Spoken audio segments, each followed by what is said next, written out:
Hey guys, this is Chad. Into week 5, beginning of week 6. Had a lot of good news this week. I actually lost 3 pounds. So I've lost a total of 13 over 5 weeks.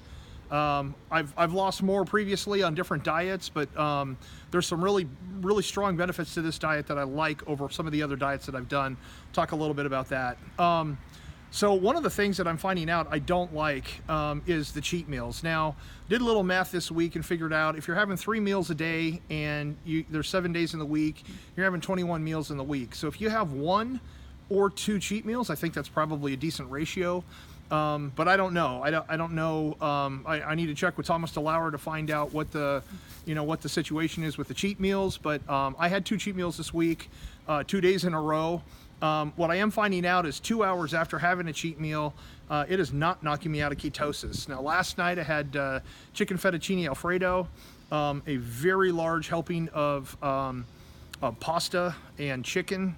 The protein and the carbs should have probably knocked me out of ketosis, and it didn't, at least not 2 hours later. Now, after going to bed and waking up again this morning, I took it the first thing in the morning, which I don't normally do.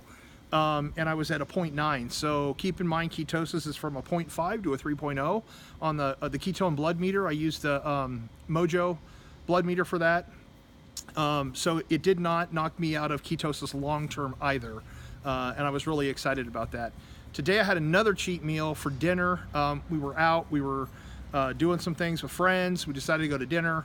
I did pretty good. I had chicken, I had fajitas actually, but I did eat 4 of the flour tortillas, but I had a nice helping of cheese and guacamole, so I don't know if maybe that levels it out. I'm not really sure.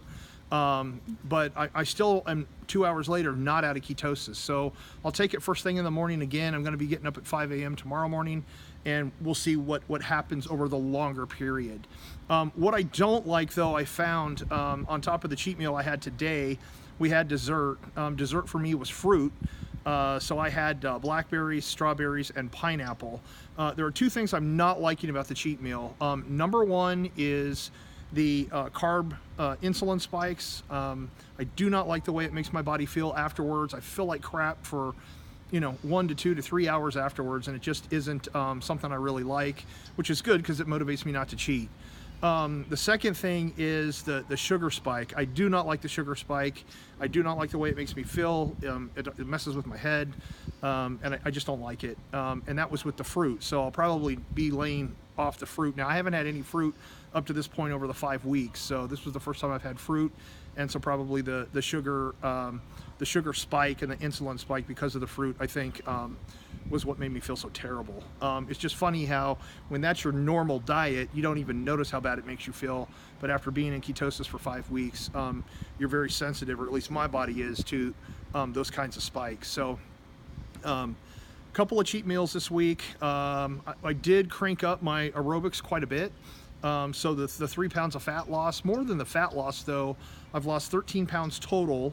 But more than the fat loss is actually the inches. So I've lost at least 2, maybe 3 inches around the waist. All of my pants are fitting loose. My suit fits really nice right now.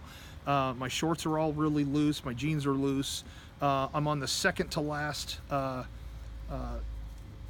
buckle on my belt, loop on my belt. So I'm gonna have to get a new belt here pretty soon. But I like the way my clothes are fitting. They're fitting much nicer, and that's a great feeling. On to week 6, we'll see what happens. I'm going to keep the aerobics up high. I'm going to go without the cheat meal. The truth of the matter is I am just not hungry anymore. I actually went this last week 24 hours in a fasting mode. I had a keto fat bomb coffee that I showed you guys how to make last week. That morning I didn't eat the whole rest of that day, and I didn't eat until 6 p.m. the next day. And I was perfectly satiated. So what I'm finding is the fat that I'm consuming throughout the day is really keeping me satiated. I don't have the highs and the lows and the hunger pains like I used to have. So the keto fat bomb coffee that I make really does help, and that always, no matter where my blood ketones are at in the morning, that always throws me back into ketosis really quick. We'll see how week 6 goes. I'm very excited. So stay tuned. If you like the videos, please give me a thumbs up. That really helps in the ratings, to move me up to the top of the ratings. And please subscribe to my channel. Doesn't cost anything to subscribe, but it will tell you automatically every time I post a new video. So hopefully the videos are getting better, and stay healthy and keep life simple.